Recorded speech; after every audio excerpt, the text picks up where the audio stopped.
तो हम लोग बात कर रहे थे ट्रांसलेशन यानी प्रोटीन सिंथेसिस के इनिशिएशन की। इनिशिएशन पे हम लोग पहुंच गए थे। ठीक, शुरुआत हम लोगों ने कर दी थी और शुरुआत करके हम लोगों ने पहला अमीनो एसिड फॉर्मिल मिथियोनिन बना दिया था।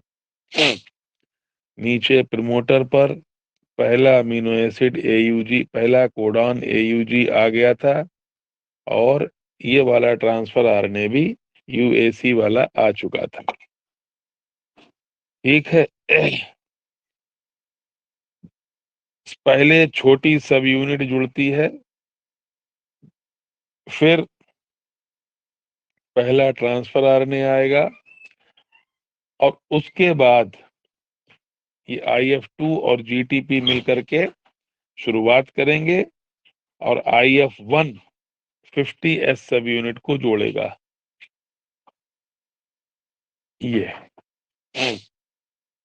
50S सब यूनिट को जोड़ेगा तो ये बनेगा पूरा कॉम्प्लेक्स। ये बन गया पूरा कॉम्प्लेक्स। लार्जर सब यूनिट जुड़ गई, ये पूरा 70S इनिशिएशन कॉम्प्लेक्स बन गया। Acceptor site, promoter site, exit site. ठीक है, चलिए। तो इनिशिएशन जब हुआ तो इनिशिएशन में 3 इनिशिएशन फैक्टर काम करते हैं, IF1, IF2 and IF3। IF1 जो है वो ट्रांसफर आरएनए और स्मॉल सब यूनिट की बाइंडिंग को रोकता है। IF2 ये GTPase है, ये GTP की हाइड्रोलाइसिस करता है और IF3 स्मॉल सब यूनिट से बाइंड करता है।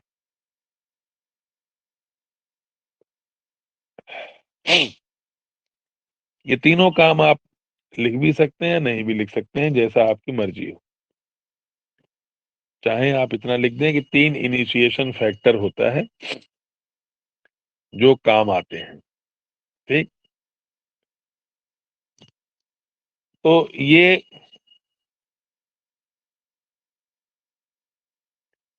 SD साइट ये क्या होती है प्रतिमा?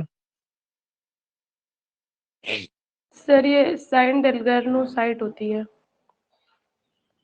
क्या इसमें काम सर यहाँ होता है? पे सर ये राइबोसोम बाइंडिंग साइट होती है mRNA पर। कहाँ पर होती है? सर प्रोकैरियोट्स mRNA पर सर ये राइबोसोम बाइंडिंग साइट होती है, इसे को साइन डेल्गर्नो साइट कहते हैं। ये कहाँ पर होती है? सर 5 प्राइम साइट पर होती है। 5 प्राइम साइट पर। 5 प्राइम पूरी साइट बात सर 5 प्राइम साइट पर स्टार्ट कोडॉन के 3 से 9 बेस पर अपस्ट्रीम होती है सर। बिल्कुल सही, अब बताया तुमने सही से। ठीक, तो ये जुड़ गई। आप इसमें चाहें तो ये इतने जितने डायग्राम बने हैं उन सब की जगह केवल एक डायग्राम ये वाला बना सकते हैं आप, और चाहें तो जितने हमने बनाए हैं इनिशिएशन में ये सारे बना सकते हैं आप। ठीक है, ये आपकी मर्जी के ऊपर है। अब देखिए क्या हो रहा है। इनिशिएशन के बाद आया इलॉन्गेशन। इलॉन्गेशन में करेक्ट अमीनो एसिड अटैच होते हैं। Amino acyl transfer RNA is a site में, अमीनो एसाइल ट्रांसफर आरएनए ए साइट पर आता है और पेप्टाइडल ट्रांसफर आरएनए इस पी साइट के बीच पेप्टाइड बॉन्ड बनता है। यानी जो अमीनो एसाइल ट्रांसफर आरएनए ए साइट पर होता है और दूसरा अमीनो पेप्टाइडल ट्रांसफर आरएनए जो है वो पी साइट पर होगा। पी साइट का मतलब है कि अगला और पिछला दोनों अमीनो एसिड आपस में जुड़ गए। ठीक, तो इससे जो ग्रोइंग पॉलीपेप्टाइड चेन है वो पी साइट से ए साइट में आ जाती है और पेप्टाइडल ट्रांसफर आरएनए ए साइट से पी साइट में आ जाता है। तो जो चेन है वो आगे बढ़ जाती है और जो ट्रांसफर आरएनए है वो बाहर निकलने की तरफ बढ़ जाता है और राइबोसोम नेक्स्ट अमीनो एसिड के लिए तैयार हो जाता है। ठीक है, इसमें 3 इलांगेशन यानी अब इलांगेशन होगा, यानी अब जो है वो चेन आगे बढ़ेगी और इसमें 3 इलांगेशन फैक्टर काम करते हैं, EFTU, EFTS और EFG। और ये प्रोकैरियोटिक mRNA की बात हो रही है, ये ध्यान रखना। EFTU, EFTS और EFG। EF का मतलब elongation factor, TU temperature unstable, TS temperature stable और EFG यानी जो GTP का इस्तेमाल करे वो EFG। आपको इसकी फुल फॉर्म की कोई आवश्यकता नहीं है, आप केवल ये याद रखें। देखो इनिशिएशन फैक्टर भी 3 थे, IF1, IF2, IF3 और इलांगेशन फैक्टर भी 3 है, EFTU, EFTS, EFG। तो अब देखो क्या हुआ, ये तो कॉम्प्लेक्स बन गया पूरा। अब अगला ट्रांसफर आरएनए आएगा, entry of an amino acid transfer RNA into the acceptor site. अब देखिए ये यहां तक तो आपने बना लिया था कि AUG के ऊपर ये UAC वाला आया और ये ट्रांसफर आरएनए FM फार्माइल मीथोनिन। अब देखिए क्या हुआ, दूसरा ट्रांसफर आरएनए आया। अब दूसरा कोडॉन कौन सा है, ACA। ACA तो कौन सा ट्रांसफर आरएनए आएगा, जिस पर लगा होगा UGU। क्या लगा है, UGU। और ये ट्रांसफर आरएनए जो आएगा इस पर जो अमीनो एसिड होगा, अगर आप गौर से देखें तो इसके अंदर लिखा होगा T, ये थ्रियोनिन होगा। दिख रहा है T प्रतिमा? Yes sir. और ये फार्माइल मीथोनिन वाला अपना है, ये दोनों जुड़ गए। अब ये देखो, यही पेप्टाइडल का मतलब जिसमें पेप्टाइड बॉन्ड बन गया वो पेप्टाइडल ट्रांसफर आरएनए हो गया, और जिसमें अमीनो एसिड था वो अमीनो एसाइल ट्रांसफर आरएनए। अब ये 2 अमीनो एसिड जुड़ गए। ठीक है, अब इलांगेशन हो रहा है। अब ये राइबोसोम ऐसे आगे मूव करेगा इधर की तरफ। तो जब राइबोसोम आगे मूव करेगा तो जो पेप्टाइडेड ट्रांसफर आरएनए है, जो ए पे है वो पी पे आ जाएगा, जो पी पे है वो ई पे आ जाएगा और बाहर निकल जाएगा। अब अगला देखें अमीनो एसिड कौन सा आता है। ठीक, एक अमीनो एसिड और आया। तो देखो ये तो है AUG वाला, ये खाली हो रहा है, एग्जिट साइड पहुंच रहा है। ये देखो पी पे आ गया, 2 अमीनो एसिड जुड़े हुए। और ये आया अब GGU कोडान। तो अब कौन सा ट्रांसफर आरएनए आया है जिस पर लगा था CCA। बात समझ में आ रही है अनुष्का सिंह? Yes sir.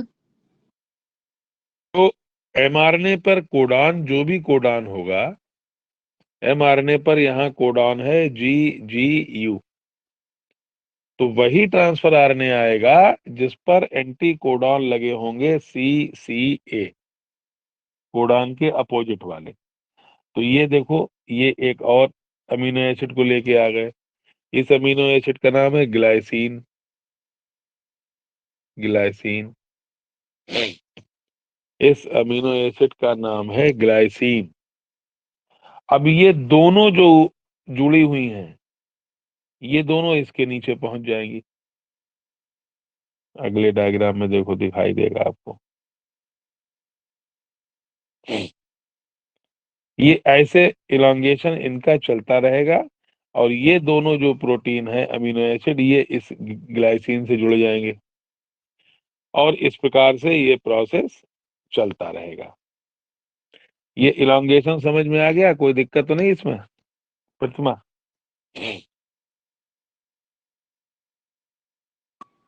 नहीं सर। ये हो रहा है, जो जो कोडान आता रहेगा उसी के हिसाब के एंटी कोडान। मान लीजिए यहाँ पर कोडान है सी सी सी सी सी सी, तो कौन सा ट्रांसफर आरएनए आएगा? जी सर। सर जी जी जी जी जी जी। और यहाँ पर अमीनो एसिड लगा होगा मान लीजिए चौथा, ये तीनों निकलेंगे, तीनों इसके नीचे जुड़ जाएंगे, ये काम होता रहेगा। तो सर ये तो जो चेन बन रही है, हाँ हाँ, ये जो चेन बन रही है ये तो सर इसी में रहेगी ना, बाकी अमीनो एसिड एग्जिट हो मतलब होंगे, अमीनो एसिड की जो सर चेन बन रही है वो तो यहीं पे रहेगी। हाँ वो यहीं पर रहेगी, ट्रांसफर आरएनए बाहर निकलते रहेंगे। Okay sir. अनचार्ज transfer amino acid अपना छोड़ते रहेंगे और आगे बढ़ते रहेंगे, ये है। ठीक। अब वो अमीनो एसिड आपस में जुड़ते रहेंगे। अब आ गया टर्मिनेशन। देखो टर्मिनेशन में देखो कौन सा कोडान आया एमआरएनए पे, यूएजी। यूएजी। और आप जानते हो 3 कोडान नॉनसेंस कोडान होते हैं, यूएजी, यूजीए, यूएए। एम्बर, ओकरे, ओपल, ओ यूएए को बोलते हैं ओकरे। जब ये आए तो आप देखो कि क्या चीज आके जुड़ी है। अगर आप गौर से देखो तो क्या चीज आके जुड़ी है, बजाय ट्रांसफर आरएनए के ये जुड़ गया रिलीज फैक्टर, क्योंकि ये किसी अमीनो एसिड को कोड नहीं करते।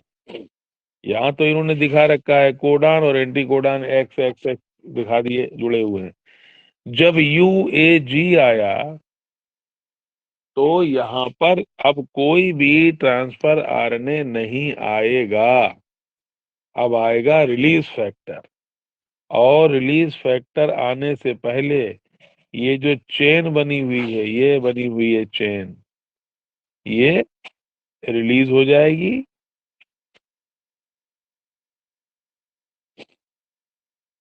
ठीक है। और इसमें 3 रिलीज फैक्टर हेल्प करेंगे प्रोकैरियोट में।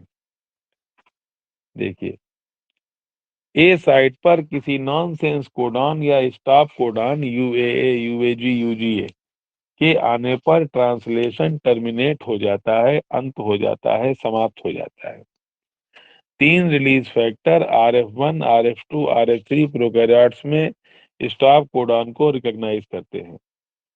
RF1 और RF2 ये क्रमशः यूएजी और यूजीए को रिकॉग्नाइज करते हैं, लेकिन RF3 फैक्टर जो है ये राइबोसोम से RF1 व RF2 को रिलीज करता है।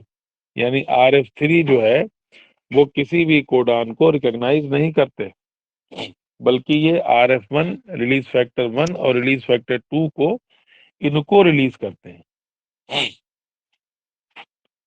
ठीक है, तो यहाँ पर ये ट्रांसलेशन टर्मिनेट हो जाता है। Termination of translation at nonsense codon. बताओ भाई, अब बताओ मुझे ट्रांसलेशन का इनिशिएशन हम लोगों ने पढ़ा। यहाँ से इनिशिएशन के बाद हम लोगों ने इलॉन्गेशन कराया, चेन को लंबा कराया, और लंबा कराने के बाद चेन को इसको टर्मिनेट भी कर दिया। बताओ भाई अनुष्का सिंह, प्रोटीन सिंथेसिस आपकी समझ में आई या नहीं आई? बताओ। यस सर आ गई। कोई दिक्कत, किसी को भी कोई दिक्कत हो तो बताओ भाई। No sir. सेजल कश्यप,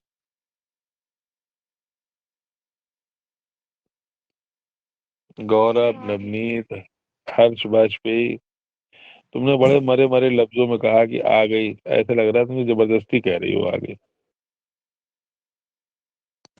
क्यों नहीं भाई सर आ सेजल? गई। अच्छा, सेजल की बड़ी कमजोर आवाज आई भैया, हमें सेजल की बड़ी चिंता रहती है यार, साउथ सिटी में रहती है जो दूर बेचारी। चलो भाई, सर आ गई। अब चलो प्रोकैरियोट और यूकैरियोट में जरा फर्क देख लेते हैं इनिशिएशन फैक्टर में। ये प्रोकैरियोट की प्रोटीन सिंथेसिस है, यानी ई कोलाई की, और ये यूकैरियोट की है। तो देखो, प्रोकैरियोट में 3 इनिशिएशन फैक्टर होते हैं और यूकैरियोट में 9 इनिशिएशन फैक्टर होते हैं। ठीक। प्रोकैरियोट में 3 इलांगेशन फैक्टर होते हैं, EFTU, EFTS, EFG। यहां भी 3 इलांगेशन फैक्टर होते हैं। देखो, EF alpha, EF beta gamma और EF2। और ये जो छोटा वाला ई है, इसका मतलब है eukaryote. Eukaryote elongation factor alpha, eukaryotic elongation factor beta gamma, beta और गामा एक साथ। और तीसरा है यूकैरियोटिक इलांगेशन फैक्टर 2। यहां भी 3 रिलीज फैक्टर होते हैं, लेकिन यूकैरियोट्स में एक ही रिलीज फैक्टर होता है। एक, यहां पहला amino acid N formyl methionine होता है, यहां पहला अमीनो एसिड मिथियोनिन होता है। प्रोकैरियोट में प्रोटीन सिंथेसिस 70S राइबोसोम पर होती है, यहां प्रोटीन सिंथेसिस 80S पर होती है। प्रोकैरियोटिक प्रोटीन सिंथेसिस में लगभग 8 मिनट लगते हैं, यूकैरियोटिक प्रोटीन सिंथेसिस में 2 घंटे लगते हैं। बताओ भाई, कोई दिक्कत? प्रतिमा रानी, कोई दिक्कत? नहीं सर, कोई दिक्कत नहीं।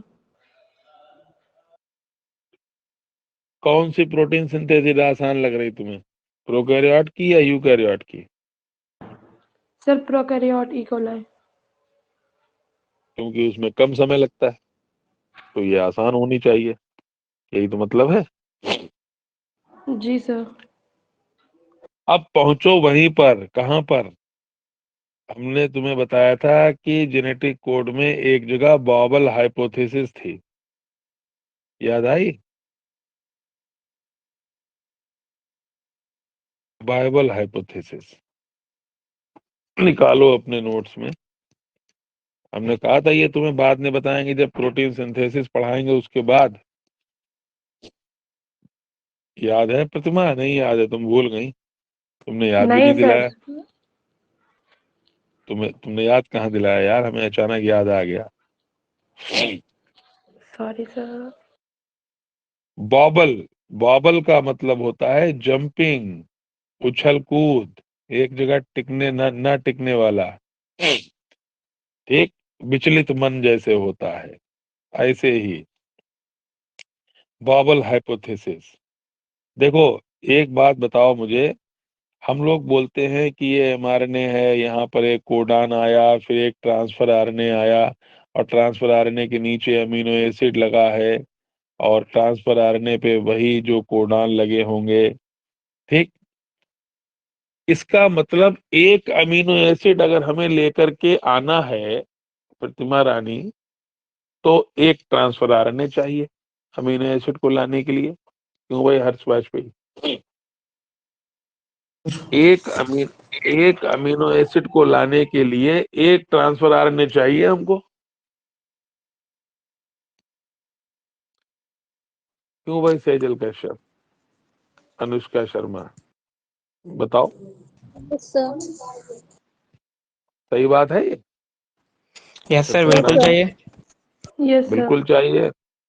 इसका मतलब अगर 5 अमीनो एसिड आने हैं तो हमें 5 ट्रांसफर आरएनए चाहिए, 20 अमीनो एसिड आने हैं तो 20 ट्रांसफर आरएनए चाहिए, यही तो मतलब है।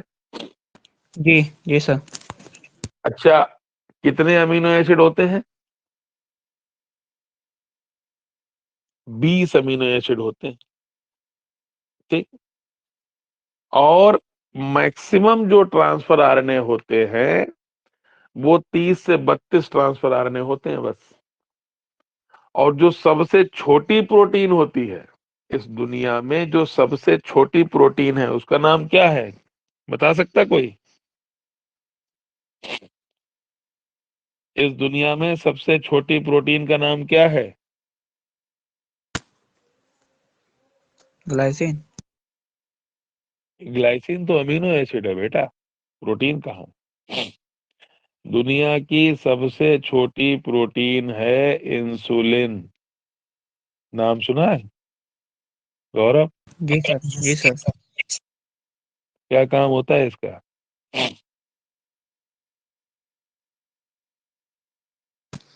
डायबिटीज। नहीं, ये डायबिटीज को रोकती है यार, डायबिटीज करती थोड़ी है। हाँ सर, वही जब रोकती है ना। हाँ, हाँ, और इसमें जो अमीनो एसिड होते हैं वो होते हैं 51। 51 अमीनो एसिड की चेन होती है कम से कम। यानी कोई प्रोटीन अगर बन रही है तो इससे छोटी प्रोटीन तो बनने वाली नहीं, कम से कम 51 अमीनो एसिड वाली प्रोटीन तो बनेगी ही बनेगी शरीर में। क्यों प्रतिमा रानी? जी सर। इसका मतलब एक अमीनो एसिड के लिए अगर एक ट्रांसफर आरएनए चाहिए तो 51 अमीनो एसिड के लिए कितने ट्रांसफर आरएनए चाहिए? सर 51। 51। और सेल के अंदर मैक्सिमम जो ट्रांसफर आरएनए होते हैं वो होते हैं 30 से 32 ट्रांसफर आरएनए। इसका क्या मतलब हुआ?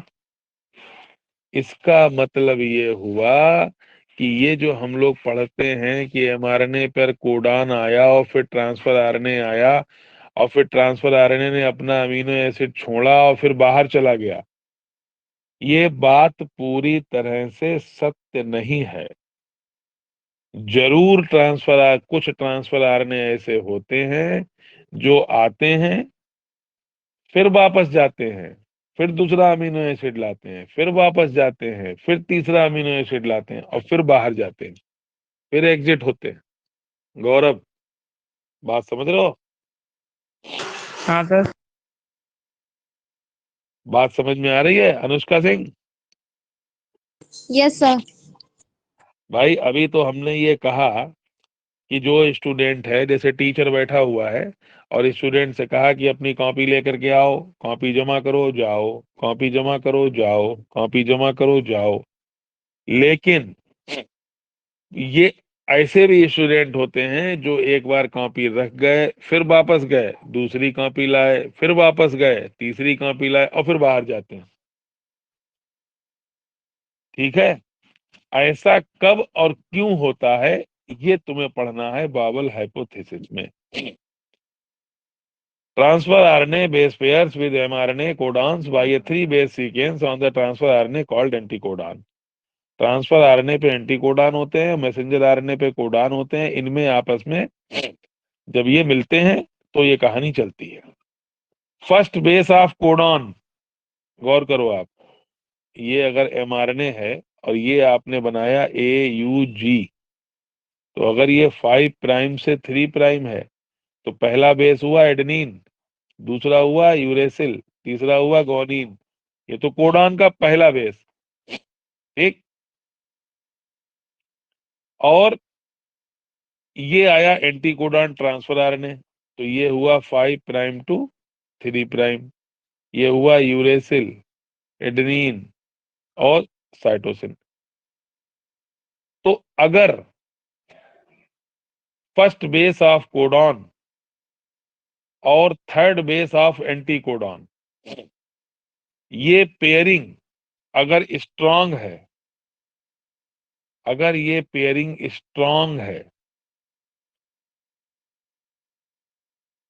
ध्यान रखना आप, एक मिनट जरा हम एक चीज देख लें।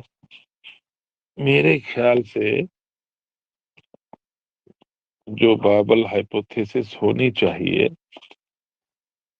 वो होनी चाहिए बाबल हाइपोथेसिस। एक चीज, बॉबल माने हुआ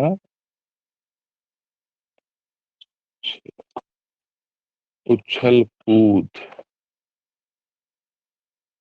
उछल कूद।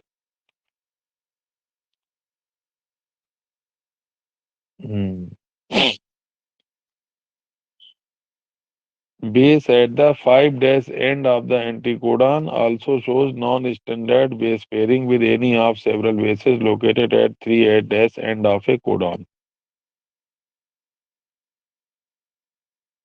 हाँ, यहाँ पे थोड़ा सा चेंज कर लो, वही तो हम कंफ्यूज हो गए यार। यहाँ पे एक चीज कर लो, चेंज कर लो भाई जरा इसे। फर्स्ट बेस ऑफ एंटीकोडॉन और कोडॉन का फर्स्ट, एंटीकोडॉन का फर्स्ट बेस और कोडॉन का third base, third base of codon. Change कर लो इसे।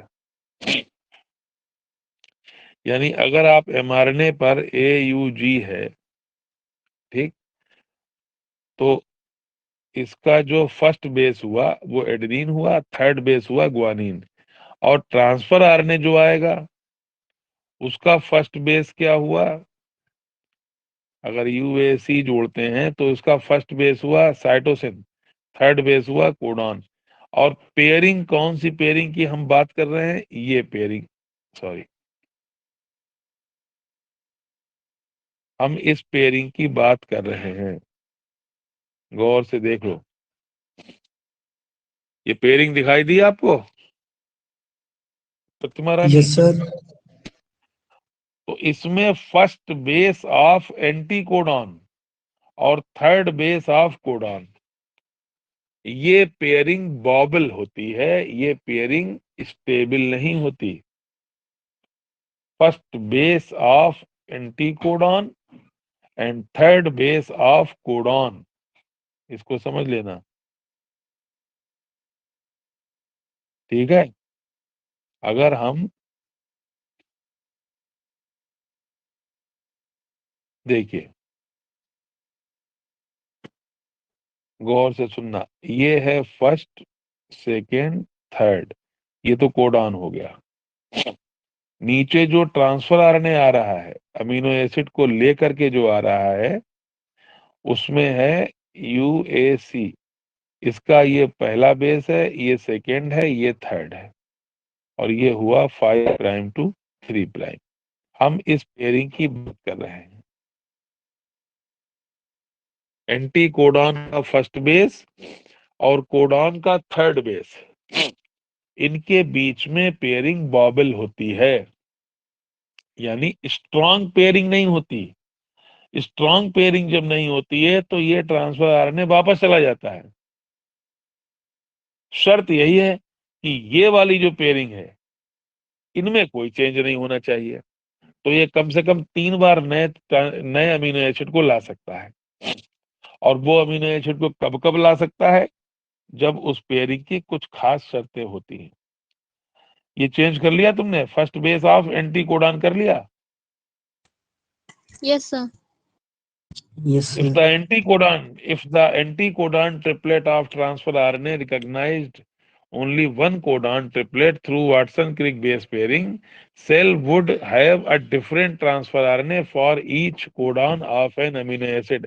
अगर तीनों कोडानों में पेयरिंग स्ट्रांग हो जाएगी तो वो फिर हटेंगे ही नहीं। आप कल्पना करो AUG UAC, अब इनमें पेयरिंग हो गई, तो जब पेयरिंग हो गई तो ये हटेगी नहीं पेयरिंग। जब हटेगी नहीं तो वो ट्रांसफर आरएनए जाएगा ही नहीं लेने दूसरे वाले को। तो कहीं ना कहीं पेयरिंग को हल्का करना पड़ेगा, और वो हल्कापन कहाँ पे आता है? First base of anticodon and third base of codon. जैसे एक बेस होता है आइनोसिन, ये कह रहे हैं inosine exist in transfer RNA by deamination of a residue. Adenine के डीएमिनेशन से बना inosine as first base would recognize U, C or A in the third position. यानी कि अगर आइनोसिन एक मॉडिफाइड बेस है तो ये थर्ड पोजीशन पे यू सी ए तीन को रिकॉग्नाइज करेगा। अगर ये ए यू सी है और ट्रांसफर आरएनए कौन सा आया, यू ए आइनोसिन, तो अगर आइनोसिन आ गया तो फिर ये ट्रांसफर आरएनए फिर वापस जाएगा, फिर आएगा, फिर जाएगा, फिर आएगा, 3 बार जाएगा, 3 बार आएगा, यानी 3 ट्रांसफर आरएनए को कोड करेगा। फर्स्ट बेस एंटीकोडॉन यू, अगर फर्स्ट एंटीकोडॉन का पहला बेस यू है तो ये रिकॉग्नाइज करेगा ए को और जी को, यानी ये 2 बार जाएगा, 2 बार लेके आएगा। और अगर फर्स्ट बेस एंटीकोडॉन का जी है तो ये रिकॉग्नाइज करेगा कोडॉन के यू को और सी को। शर्त एक ही है, शर्त यह है कि शुरू के 2 बेस समान होने चाहिए, यानी अगर एमआरएनए पर एक्स है, वाई है और जो ट्रांसफर आरएनए आ रहा है उस पे ये वाई है और एक्स है, और यहाँ पर अगर एंटीकोडॉन का पहला बेस आइनोसिन है तो ये यहाँ पर सी को भी रिकॉग्नाइज करेगा, जी को भी रिकॉग्नाइज करेगा, यू को भी रिकॉग्नाइज करेगा, यानी ये 3 बार जाएगा, 3 बार आएगा। क्योंकि ये जो पेयरिंग है थर्ड वाली बताई हमने, ये वॉबल हो जाएगी। First 2 bases of codons form from नहीं form strong pairing with the corresponding bases of anticodon। जो